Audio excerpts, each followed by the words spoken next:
awa toza na bongolo ezali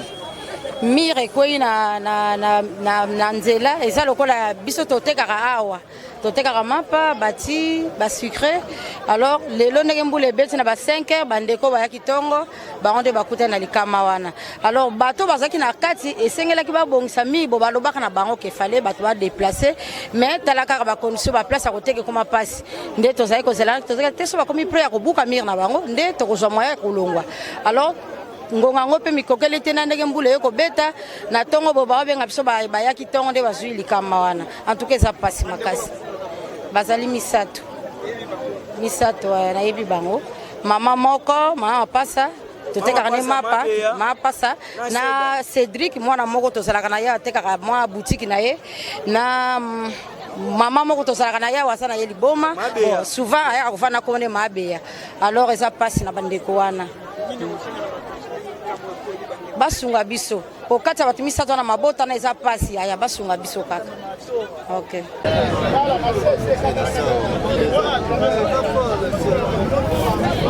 père epesinga kaka souci bamasa na biso bando lukambongo awa na tongo chaque jour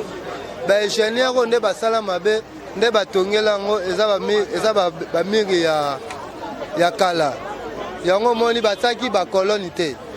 kaka kolone esimbai kaka beto oyo batiaki likolo babukaka mwa ndambu likolo batiki kolone oyo force surtout ezalaki na kolone oyo ntango mbula ebeti nde inondation wana eyosala nde toobimisa bandeko na biso bakufi 3 personnes. Tosenga bakonzi ya leta bakanga lopango oyo po topedre bandeko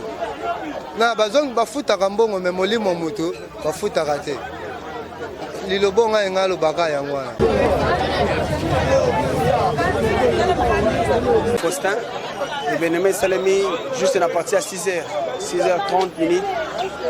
Nase ambola wana ndeza iko beta to kika subitement bou.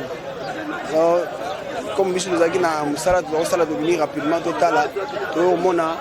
sika o nyoso moni. Donc béton colonne ezalaki sous-souté parce que ça le pas en plein chantier. Colonne ezalaki té. Alors il a fallu maintenant baluka ko protéger les alakama ba tol pour que sécurité zala basala yango te ba maman batekaka.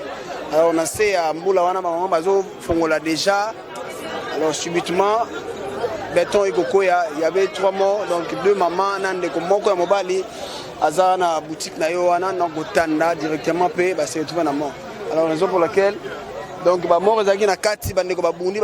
bimisi ba corps les na micho tolo ba corps eza déjà na mama yemo moko abimaki mo vivant mais akufi directement dans nzela tango bazo kelebo kokunda donc c'était un peu ça donc c'est moi pas vraiment tout parce que maïle ba ingénieur dans autres on dit que en pleine construction il faut qu'on arrêter pour voir même qu'on évacuer batu bazali banda pour que et permettre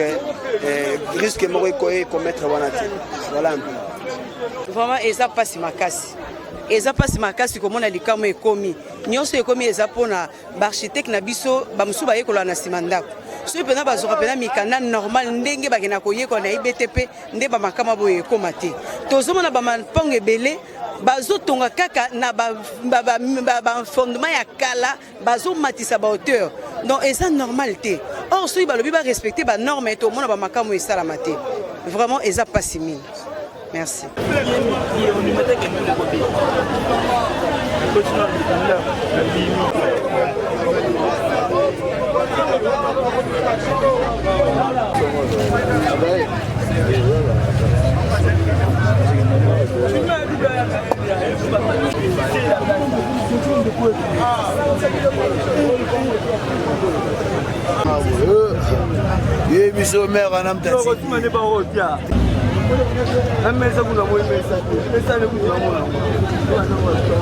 Cet événement surtout batu bakufi awa mire bukani na sepele ngote eza malamu te l'État atelela biso likambo na ndenge batu bakufi ba perdre ba bandeko wana ba mama surtout mama za nécessaire na mukili yangwana na linga te place oyo vandi boye mire yangono kotongo ba otu bazotonga eza malamu te fo batia pe ba colonne yangwana na katika na mukuse leta abundela biso likambo za charge ya famille oyo me bana batikali bana etike eza kitoko te bamama badeblola biso to baveve lelo soki mama akufi bana bakomi kotelengana bakomi kofinga mama na bino akufaki boyakufi otala mama aza veve atiki bana ne azobokola bana ne na babiblioko na ye muke yango wana réponse akoloba eza te leta abundela biso likambo azwa charge ya bato bakufi papa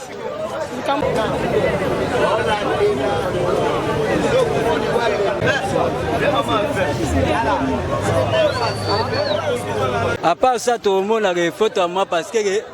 ndaku eza mabe ma part ça tout le monde a koloba o tonga bandak oyo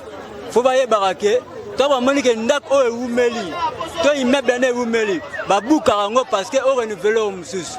ozomona loko ezana tande ba ma oba kufi be batiki bana na bango bati bande na bango selo ka ndengo na siko papa le pango to ko le pango bande oba kufi batiki ya famille na bango bana bana na boko la bango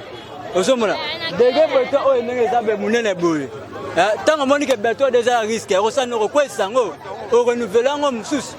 so comment c'est possible que tu vas faire le bleu mabat so famille na siko ba suka ndenge ni donc faut que faut landela ba faut juger bango pomba la sima esa masute le rapi pe o ba tia ba za mael ya be beto boy